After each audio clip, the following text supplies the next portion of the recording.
everyone. Welcome to Movement Matters with three clinicians and a mic. Hi, I'm Jessie, the DPT. I'm Chris, the PTA. And I'm Veronica, the PTA. And today we have a segment that's going to be called 5 Questions That Patients Ask Us All the Time. Woo!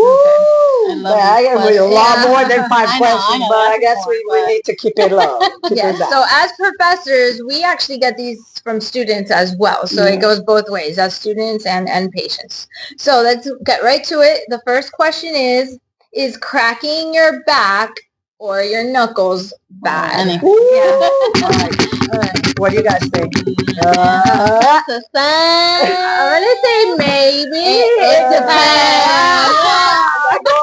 It depends. Oh my gosh. All right, Doc, I'll let you take the lead on that one. Okay, so actually what people don't know when we're cracking our joints, I don't know if the mic is going to pick up those sounds, right? That it's actually synovial fluid in our knuckles, our peripheral joints, and we're moving the gas, like a gas bubble. Yes, the liquid with the friction, it turns into it makes a little sound, kind of like when we get a package and it's bubble wrap and we twist that. So it's just moving the air out and it makes that sound. So typically, and that's actually I remember my grandma telling me not to crack my knuckles because they were going to get large. Yeah. I like that one. Yeah. I like that one a lot because I'm not even going to go to the spine yet. Just talking about your peripheral joints. They're synovial joints, so they have diastrophial joints, if somebody wants to look it up, which means they have a capsule, they have synovial fluid and everything. And yes, as a matter of fact, your grandma was wrong because if you don't crack it, then they fuse. And if they fuse, you really then lose movement, develop osteoarthritis. That's why you naturally just crack sometimes. Yeah. Like sometimes patients will get up and they're like, oh my God, what's wrong with my life? Like, so no, the rule of thumb, 100%. And we actually usually say if you're over 30, depending on the person, if you're over 30 and you don't crack, you're dead. Right? But the truth is, the rule of thumb is if you're cracking, don't do it extensively, like too many times, because you can aggravate that joint just by doing that. Right. If it's like she said, a natural thing, or if you feel that need to stretch, that's actually good. It provides that impulse for your brain to send more construction of that synovial fluid. Like your body just keeps reproducing that fluid and it allows the joint to maintain its mobility. So it's been debunked way back in many studies. I have some osteoarthritis from jiu-jitsu and everything, but I crack my fingers all the time. If that was true, I'd have like Shrek fingers, I think it's more like you're saying about the impact, about the overbending or overstretching, and not so much about the rule of thumb is if it doesn't hurt and it gives you like a good feeling, especially for the joints that are not in your spine, like those are good. Like it's a good thing. If it cracks and it doesn't hurt, you're all right. You'll survive. But the back is a little different, right? The back is definitely different because as physical therapists, and this is going to be, I don't know how to say it, we're going to step on the toes of maybe our chiropractor friends, okay? And I'm going to be honest, where I went to school, it was a big rivalry. Like it's this PT against chiropractor, but there's a thing out there. There is a thing out there, which we're not going to get into right now. But from the physical therapy perspective, it's actually not a bad thing to what we're going to say. I'm going to do quotations because in medical terms, we don't say I'm going to crack your back, right? It's a grade 5 in the spine. It's it's a mobilization of the segment. So for us, we evaluate the segment that's losing movement or not as movable, and then we treat that section to kind of get it moving depending on the specific section. That's where we differ from chiropractor, where they may just crack from neck all the way down, right? Like there's a much higher velocity. It's higher velocity and it's not as specific. It's not specific to the segment that needs the issue. So in that aspect, if you're doing it that way, where you're mobilizing something and then right after you're strengthening the newfound range, because the purpose is for mobility, then I would say no, there's nothing wrong. Now, if you're you're getting adjustments every day, every week, every month, whatever the frequency is, even if you're doing it at home naturally, and you're not strengthening core or the spinal extensors or the rotators, all these little small muscles, because they're maybe long, but they're tiny. Yep. Then that's where we're going to have an issue with, because you could actually end up hurting yourselves, creating all this high for mobility, a lot of excessive movements in some sections, where when you're lifting something or turning in bed, or you don't even need to do a big deal, you could actually hurt and have a lot of instability. So that's where I'm going to say yes, cracking your back, if it's not done appropriately or with a specific targeted goal and with the strengthening component, I'm going to say yes, it's bad. It looked like you had something to add to it. No, I mean, as she went along, she kind of followed through, right, and covered it. But I mean, it goes back to what we were saying even about the other joints. Like if it feels good, like my neck is stiff and I go and it cracks and it feels good and I relieve that area, cool. But it doesn't mean I have to go around all day like clack, clack, clack, clack. Right. And I think that's an important one. A lot of people tend to do their own neck cracking, right? Whereas if you're doing it naturally and your muscles are, manipulating with muscle energy, in other words, you're using the strength and the pull of one muscle to manipulate that segment, you might hear a little pop, a little crack type of thing, but it's safe. Is your body kind of doing its own manipulation, right? Even when you as a PT do it in more segmental areas as opposed to high velocity, also very non-specific. So if you're the type of person who grabs your neck and goes clock and clock, see, that can be very dangerous because you haven't been evaluated by a professional who understands mobility in each of those sections, and you're just, cracking in on high velocity. And if you by any chance had a predisposition for a vertebral artery issue or something like that you didn't even know, now it can cause a stroke or something super serious. Yeah. So, all right, are we ready to move on? We're moving on. Okay, so what are the best shoes for me to wear? And I'm going to say something super controversial, okay? Probably not. Maybe it is. I'm not sure. But I'm going to say that wear what's comfortable for you. And just because your friend is wearing a specific brand does not mean that that brand's going to work for you. Okay, so I'm gonna kind of I have one to bash, and then we'll probably, if we were super famous, it would probably come after us, but because they won't see it, I'm not worried about it. But it's Crocs. Stay away from Crocs. They might be comfortable to go to the pool, but it's not something for you to. Well, maybe elaborate a little on why. Why it's not mobile because she's saying comfortable. Right. They're comfortable, but they're bulky. They're not allowing that rocking from heel to toe often. They tend to, depending on how we're wearing them, they tend to force you to either put a lot more weight on the outside of your foot or maybe on the inside of your foot. And I feel that they're very bulky. Very loose. But I'm gonna say one positive thing about Crocs. So I like that the shoe box is actually wide, because a lot of the shoes is that what you're gonna say? Are making our toes very and they're narrow. So I'm gonna say something positive about that. And again, all in moderation. If you want to wear it to go to the pool or the beach, those are probably very appropriate. Should you be using them to run a mile? Absolutely. Yeah, exactly. So it's all I think the that context. brings up a really good point, because like you're saying, everybody's going to be different. Function is going to be different. I think we can give you some specific, like a big toe box is a big one for me. I like that because I agree. All our toes get all like this, and then you get bunions and you get all kinds of stuff. And then a lot of shoes are made like that nowadays, where everything's like lack of flexibility in the shoe, like you were saying. A lot of the shoes are stiff. People are like, I don't want to crease my shoe, this and that. And then you get this weird way of walking that you don't allow ankle mobility, toe mobility, nothing. So but at the same time, you also have to think about what you're doing, right? If you're running, you're not going to have the same shoe that you wear to work. And if you go to work, you're not going to have the same shoe that you do exercise. And then if you go to the beach, you're not going to, you also have to think about that. I agree. Yeah. So again, this is another one. It depends. Okay. It's probably true for all. We might as well just say it depends. End of the thing. It depends, and we're done. So we have to match the shoe to the activity that we're doing.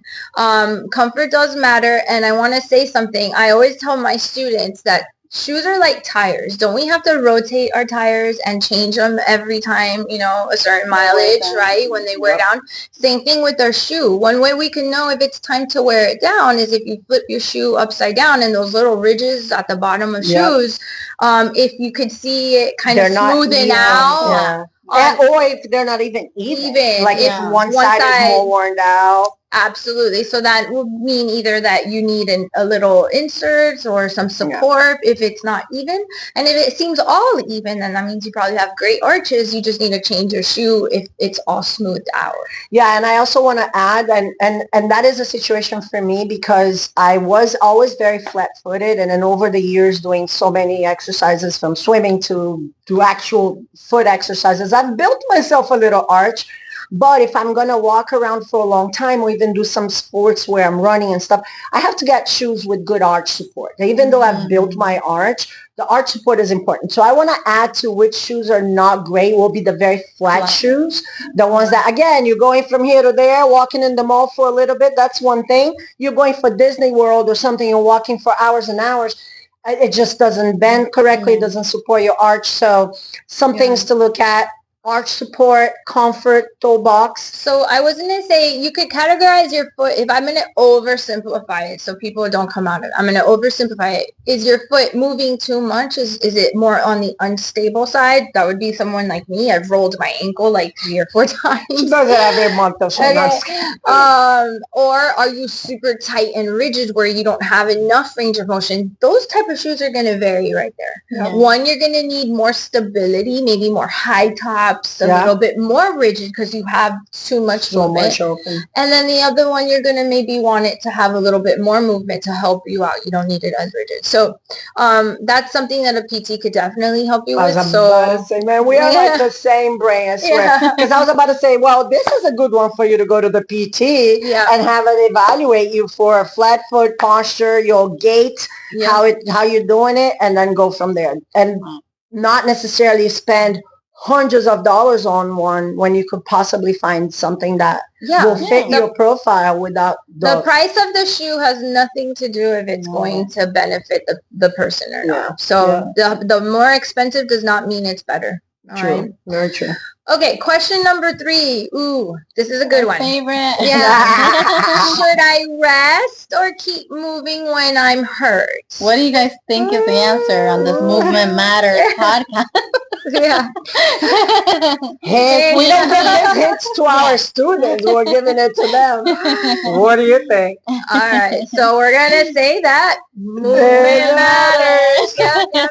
Movement does matter, and it's always better to move a little bit versus complete rest. And I know that's going to sound wild, but even, and I'm not talking about someone who's cardiovascularly unstable. I'm talking about the patient who's cleared, maybe more on the orthopedic side. Yeah, and also things like that. Yeah, and also no one who's been given an order specifically to not move because by moving will hinder their healing process. Right? That's one thing.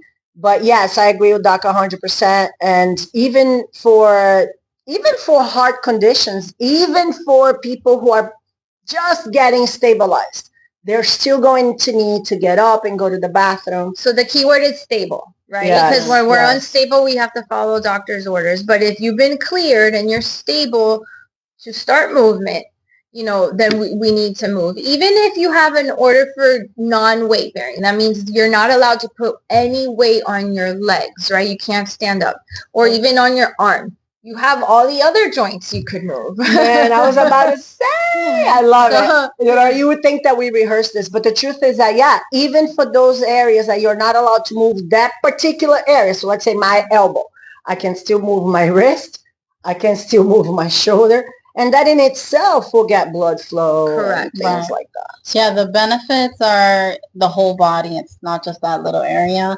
And so you do want to be careful if there's a lot of inflammation to protect it a little bit, but also think about like just listening to your body. Like if you are moving it up to there and that's all you could do, okay, then do that. Like, but don't just not use it at all. Too much rest is actually going to lead to stiffness and slower recovery. And if too much rest, it could actually lead to muscle atrophy. So that's a shrinking of the muscle cell. So we don't ever want to get into that category where we're not moving. When you're gonna get hurt, automatically you're going to want to protect that area. That's a very common thing. Again, using my elbow because it's easy to show. I bump my elbow. I'm gonna protect it. I'm gonna not want to move it. Yes, initially for those first 24 hours, we might want to stick with what we teach students, which is that price, protect, rest, ice, compress, elevate.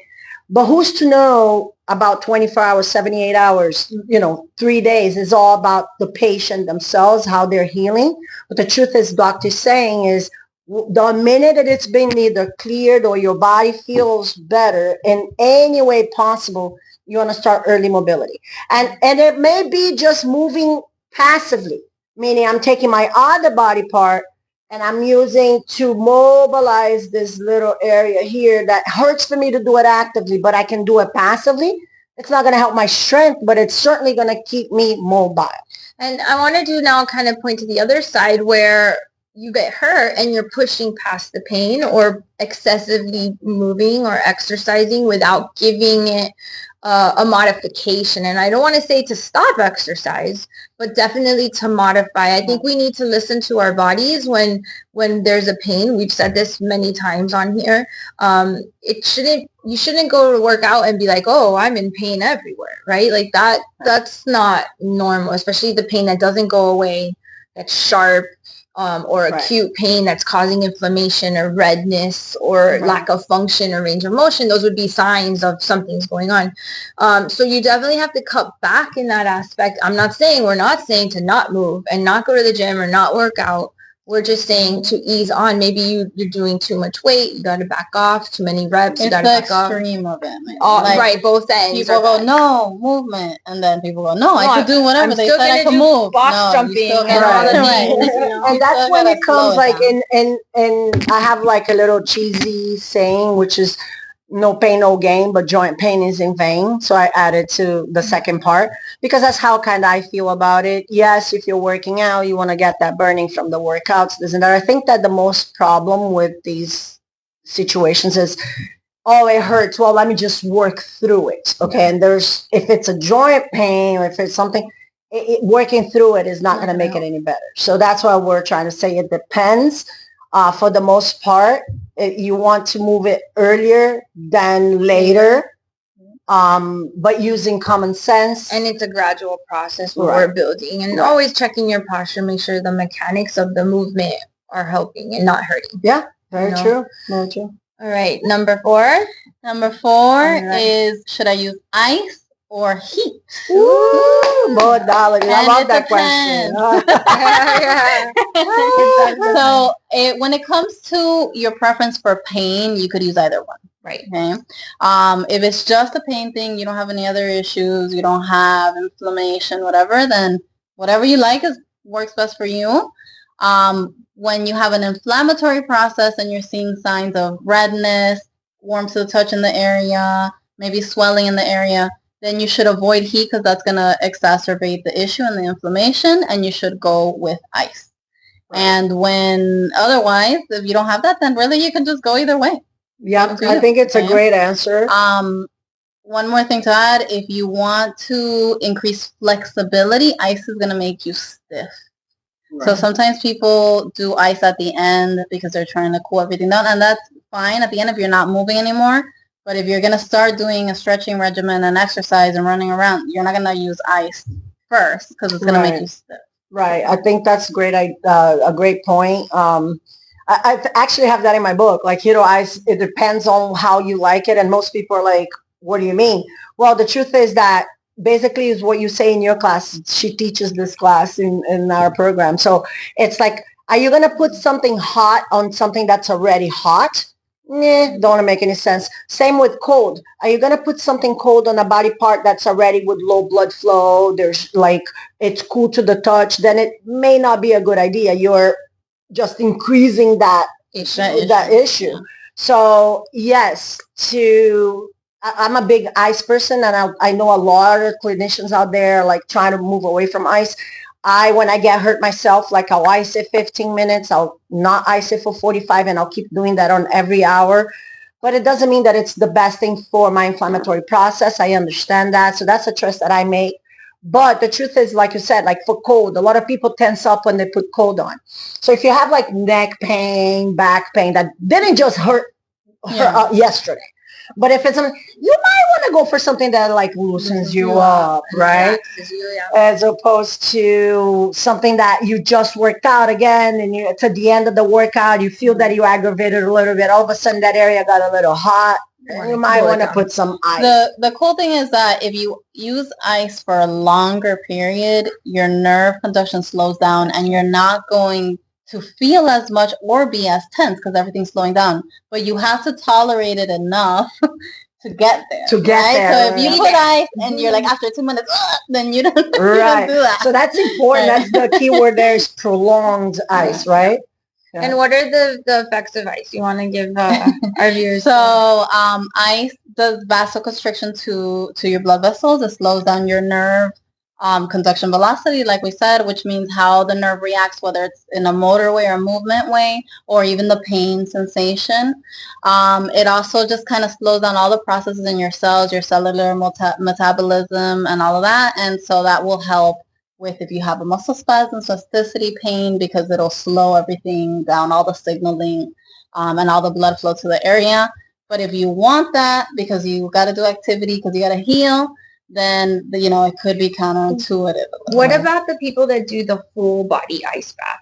Have you seen that? I see that a lot. Yeah. I do have one problem with that, and I watch so many of those, and I'm always watching for someone to measure the temperature for those cold baths. Mm-hmm. And that is where I'll take. There's a lot of good and bad research. She'll tell you. There's some research that says it's great for you. Some research says no, you're going to actually break down muscle. So is it going to make me look younger if I dip my face? Am I for vasoconstriction? At least for the moment, and then I'll go back down. Right.